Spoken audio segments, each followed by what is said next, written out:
साल 2005 में केंद्र की डॉक्टर मनमोहन सिंह की सरकार में पति की मौत के बाद उसकी विधवा पत्नी का नाम आवश्यक रूप से दर्ज करने का आदेश दिया गया। इसके बाद से खेती की जमीन में भी पति के न रहने के बाद पत्नी और बेटी का नाम दर्ज किया जाने लगा। पत्नी और बेटी को भी बराबर का हिस्सा मिलने लगा। जायदाद के कागजों में नाम दर्ज होने का सबसे बड़ा लाभ यह हुआ कि अब बिना विधवा की सहमति के जमीन को बेचा नहीं जा सकता था। ऐसे में कई बार विधवा औरतों को हिंसा का शिकार भी होना पड़ता है। ऐसी ही स्टोरी मैं आपके पास लेकर आया हूँ क्राइम फाइल के माध्यम से। आप मेरे इस चैनल को सब्सक्राइब करें। अगर आपको यह स्टोरी पसंद आए तो स्टोरी को लाइक और कमेंट बॉक्स में एक कमेंट ज़रूर करें। तो शुरू करते हैं आज की ये स्टोरी आपके साथ। जिन परिवारों में बेटा नशे जैसी बुरी आदत का शिकार हो चुका हो वहाँ तो ऐसे लोगों की हत्या तक कर दी जाती है। लखनऊ जिले के निगोह थाना क्षेत्र के कलासर खेड़ा गांव में रहने वाले संजय ने अपनी मां 48 साल लीलावती की हत्या कर दी। कलासर खेड़ा में रहने वाले श्री किशन की 4 साल पहले मौत हो चुकी थी। श्री किशन के पास खेती की 3 बीघा जमीन थी। श्री किशन के परिवार में बड़ा बेटा संजय और छोटा बेटा संगम थे। उसकी एक बेटी राजरानी भी थी। दोनों बेटों और बेटी की शादी हो चुकी थी। छोटा बेटा संगम लखनऊ में रहकर मजदूरी करता था तो बड़ा बेटा संजय गांव में ही रहता था और नशे का आदी था। श्री किशन की मौत के बाद पत्नी लीलावती अपने दोनों बेटों से अलग गांव के ही एक कोठरी में रहती थी। संजय और उसकी मां का हिस्सा 9 बिस्वा था। संजय अपने हिस्से की जमीन बेचना चाहता था। खरीदने वाले लोग ज़्यादा से ज़्यादा हिस्सा चाहते थे। इस कारण वह संजय पर दबाव बना रहे थे कि वह अपनी मां को भी अपने हिस्से की ज़मीन बेचने के लिए राजी कर ले। मां लीलावती जानती थी कि संजय अपनी नशे की आदत को पूरा करने के लिए ज़मीन बेचना चाहता है। इस कारण वह कभी भी अपने हिस्से की ज़मीन बेचने को तैयार नहीं थी। संजय की आदत से केवल मां ही लीलावती ही परेशान नहीं थी बल्कि संजय की पत्नी सीता भी परेशान रहती थी। नशे के चलते संजय ने अपनी पत्नी और मां के गहने तक बेच दिए थे। वह पैसे न देने पर पत्नी की पिटाई किया करता था। होली के समय उसने पत्नी पर जानलेवा हमला भी किया जिसकी वजह से उसकी पत्नी मायके चली गई। उसने यह कह दिया कि अब वह ससुराल नहीं आएगी। पत्नी के जाने के बाद संजय अपनी मां से विवाद करने लगा। वह चाहता था कि मां भी अपना हिस्सा साथ में बेच दे। लीलावती जानती थी कि अगर उसने ज़मीन बेची तो बेटा सारे पैसे नशे में उड़ा देगा। इस कारण वह अपनी ज़मीन बेचने को तैयार नहीं हो रही थी। 25 जुलाई की रात भी संजय शराब के नशे में धुत होकर मां पर ज़मीन बेचने का दबाव बनाने लगा।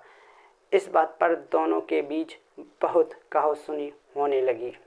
गुस्से और नशे की हालत में संजय मां की पिटाई करने लगा। मां ने जब विरोध किया तो साड़ी के पल्लू से मां का गला कसकर उसे मौत के घाट उतार दिया। अगले दिन सुबह लीलावती का शव उसके घर के बाहर मिट्टी से सना हुआ पड़ा हुआ था। साड़ी के पल्लू से कसा हुआ शव पड़ोसियों ने देखा तो पड़ोसियों ने निगोहा थाना की पुलिस को तुरंत सूचना दी। सूचना पाकर छोटा बेटा और बेटी भी पहुंच गए। मौके पर पहुंची पुलिस ने ग्रामीणों व परिजनों से पूछताछ कर सबको कब्जे में लेकर पोस्टमार्टम के लिए भेज दिया। गांव वालों ने बताया कि पिछली रात संजय और उसकी मां के बीच झगड़ा होने की आवाज़ आ रही थी। छोटे बेटे संगम ने बड़े बेटे संजय के विरुद्ध जमीन के लालच में हत्या करने का मुकदमा दर्ज करा दिया। निगोहा थाने के इंस्पेक्टर नंद किशोर ने पुलिस टीम को इस काम में लगाकर हत्या के आरोपी संजय को पकड़कर जेल भेज दिया। वे कहते हैं जमीन के विवाद सबसे अधिक अपराध के कारण बन रहे हैं। क्षेत्राधिकारी सैयद नईमुल कहते हैं कि जमीन पर अधिकार के लिए विधवाओं के साथ आपराधिक घटनाएं बढ़ रही हैं। इससे बचने के लिए कानून और समाज को मिलकर काम करना पड़ेगा, तभी इस तरह की घटनाओं को रोका जा सकता है। इसके अलावा नशे की आदत का विरोध करना पड़ेगा। नशे में ऐसी घटनाएं ज़्यादा होती हैं, नशे को रोकने का प्रयास करना चाहिए। घटनाएं और भी हैं, यह कोई अकेली घटना नहीं है। केवल निगोहा थाना क्षेत्र में ऐसी तमाम घटनाएं घट चुकी हैं जहां ज़मीन के लालच में रिश्तों का खून किया गया। फरवरी माह में मदारखेड़ा गांव में अनिल नामक युवक ने अपनी बूढ़ी दादी का कत्ल कर दिया। उसके बाद ब्रह्मदासपुर गांव में नीम देवी की हत्या उसके बेटे नेतराम ने की थी। इस तरह रामदयाल ने अपनी पत्नी की हत्या कर दी। वह जमीन बेचने से मना कर रही थी। बीर सिंहपुर गांव में भी राम कुमार ने अपनी पत्नी सीमा की हत्या कर दी। असल में लखनऊ शहर की सीमा के विस्तार होने से आसपास के गांवों की ज़मीन की कीमत बढ़ने लगी है। ऐसे ज़मीन को बिकवाना एक धंधा बनकर उभरने लगा, जिसको प्रॉपर्टी डीलिंग का नाम दिया गया। गांव में ऐसे लोगों की संख्या लगातार बढ़ने लगी जो प्रॉपर्टी डीलिंग का काम करने लगे। ये लोग उस ज़मीन पर नज़र रखते थे जिस ज़मीन को बिकने की संभावना दिखती थी। जिसके घर में झगड़ा बंटवारा नशा करने वाले लोग होते थे, वहाँ इनकी नज़र सबसे पहले पहुँचती थी। कई बार तो नशा करने वालों को ये ही पैसा दे देते थे जिससे कि वह ज़मीन उनको ही बेचे। इस कारण ज़मीन बेचकर पैसा पाने की चाहत में अपराध करने शुरू कर दिए। इसका शिकार घर की बूढ़ी औरतें ज़्यादातर होने लगी। पति के मरने के बाद बेटा और परिवार के लोग यह चाहते थे कि बूढ़ी विधवा औरतें ज़मीन बेच दें।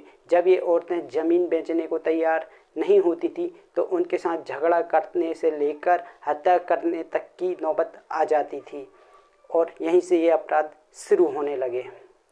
तो कैसी लगी आज की ये स्टोरी? अगर आपको ये स्टोरी पसंद आए तो चैनल को सब्सक्राइब करें, इस वीडियो को लाइक करें और कमेंट ज़रूर करें। तो मिलते हैं आपके साथ अगली नई क्राइम स्टोरी के साथ।